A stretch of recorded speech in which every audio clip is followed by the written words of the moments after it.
tubahaye ikaze kuri Top Figure TV. Abakunzi ibiganiro bya Top Figure TV turabashimira ukuntu mugenda mukurikira ibiganiro bya Top Figure TV. By'ukuri rero ari inkuru iriko iragenda icicikana kuri social media, inkuru ya Dorcas na Israel Mbonye.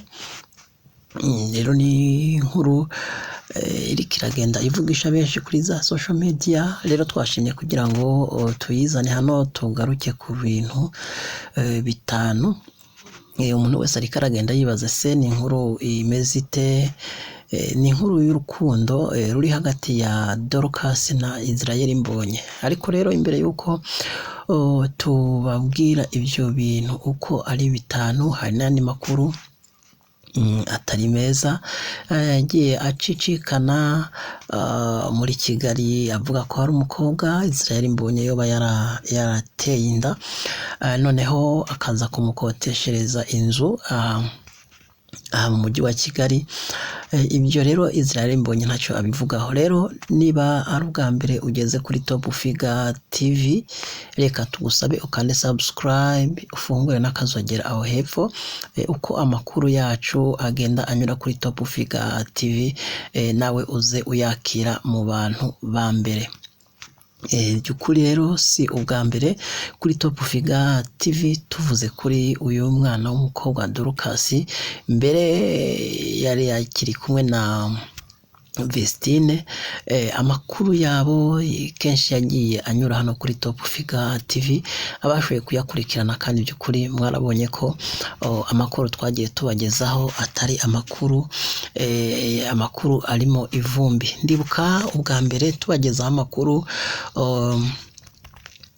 y'ishingirwa rya Vestine, benshi bayafashe ukutariko, benshi bavuga ngo ni ibihuha, benshi bavuga no kubesha, ariko inyuma y'igihe gito baje kubona by'ukuri ko ibyo tuvuga ari ukuri. Rero byatangiye bite, bimeze bite? Hari ibintu bitanu Dorcas we ubwe amaze gushira hanze byatumye yumva yajya mu rukundo na Israel Mbonye, byatumye yumva ko arushinze na Israel Mbonye byaba ari ibintu byiza cyane. Rero nibyo tugiye kuba tubanyuriramo. Urukundo rwa Dorcas na Israel Mbonye by'ukuri rwatangiye kujya ahagaragara, rwatangiye kumenyekana cyangwa se rwatangiye kumenywa n'abantu benshi kuri tariki 5 z'ukwezi kwa karindwi umwaka wa 2025, ubwo Vestine yakora ubukwe. Ubwo Vestine yakora ubukwe, icyo gihe niho byatangira kuza byamenyekana iby'urukundo rwa Israel Mbonye na Dorcas. Niho urukundo rwabo rero rwamenyekana, niho rwatangira kujya habona, niho abantu benshi batangira kugira byinshi bakwibajijeho bivanye n'ibyari bitangiye kugaragara, uwari wese agenda areba. Ariko bo ubwabo nta byinshi bashima gushira hanze, urukundo rwabo ntabwo bashima kurushira imihanda. Ariko by'ukuri ngibi ibintu bitanu noneho rero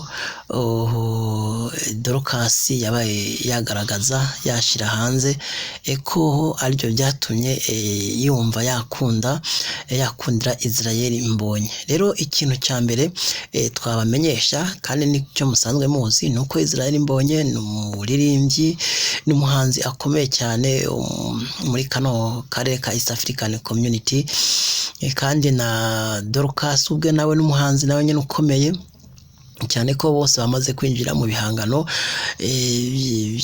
by'ururimi rw'igiswahili. Icyo nicyo cya mbere cyo gisa n'ikigiye kubahuza.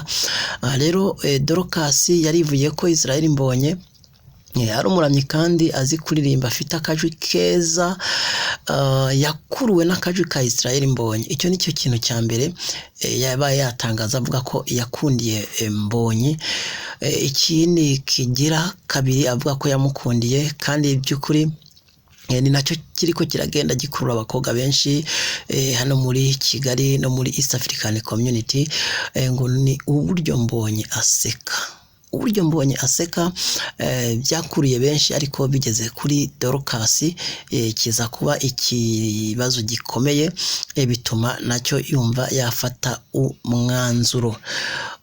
Ikigira gatatu cyatumye Dorcas yafata umwanzuro, iyo umukobwa aza gukunda hari byinshi areba. Icya mbere aravuga ko n'uburyo areshya ubwabyo, uko agaragara, isura ye, n'ibyo biri mu byakuriye Dorcas yumva byatumye nabyo yumva yafata umwanzuro. Icya gatatu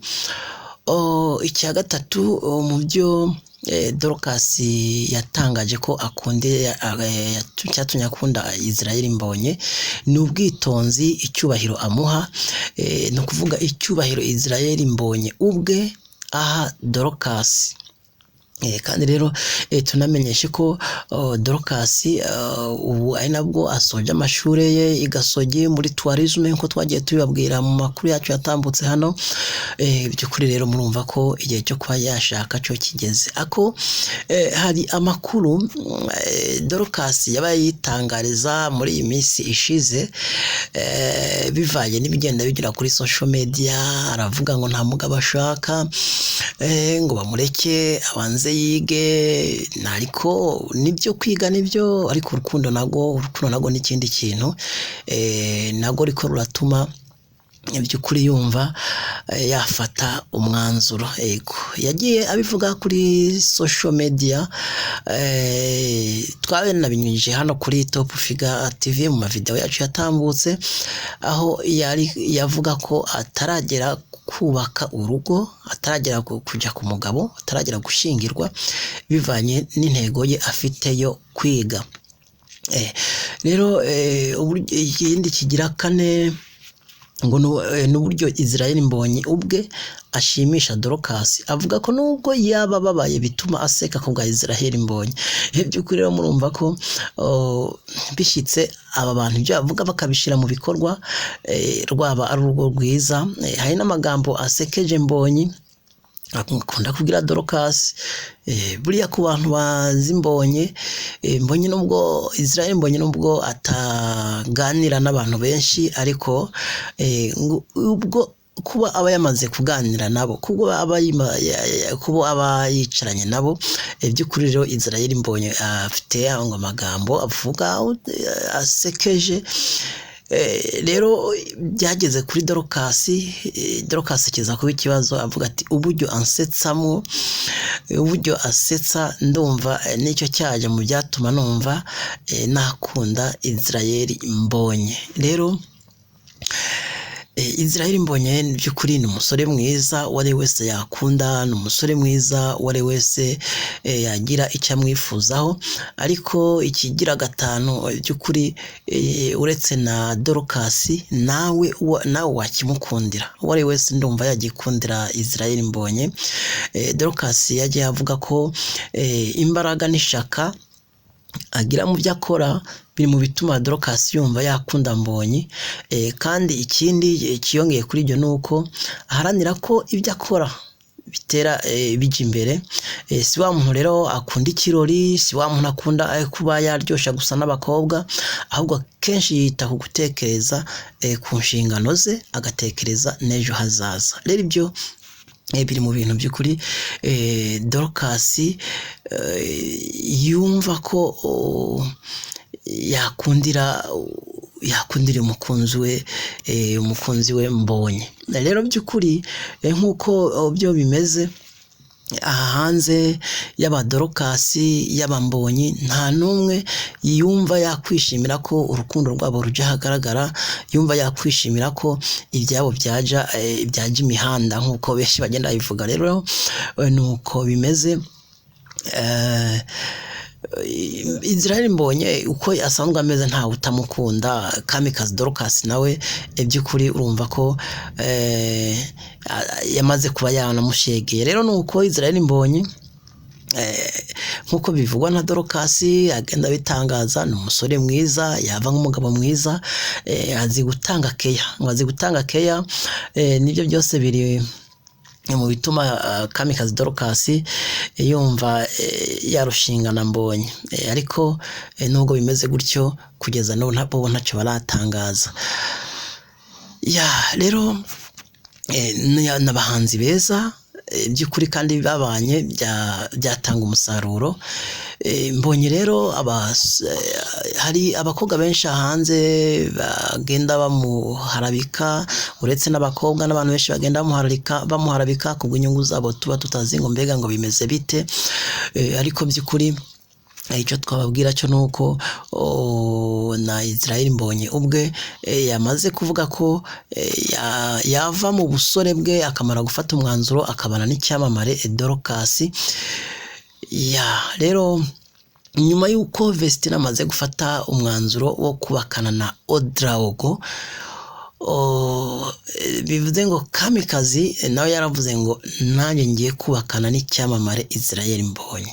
By'ukuri rero ntabwo ari bibi, bimeze neza, ari nayo mpamvu ku bantu bamaze kwifatanya na Top Figure TV, murabizi uko byagiye bigenda, uko amakuru yagiye anyura hano ya Dorcas na Vestine.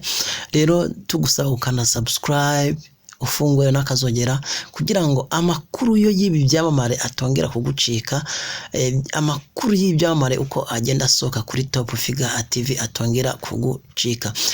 Rero hari n'andi makuru avuga ko hari indirimbo Dorcas yoba ari gukorana na Israel Mbonyi, nayo makuru ni mu kanya gato, nayo ni kuri Top Figure TV, ariko biragusaba kuza kuba wamaze gukanda by'ukuri subscribe, ugafungura n'akazogera kugira ngo amakuru agende akugeraho. Ni indirimbo y'Igiswahili bariko baragenda batangiye gukorana Dorcas na Israel Mbonyi.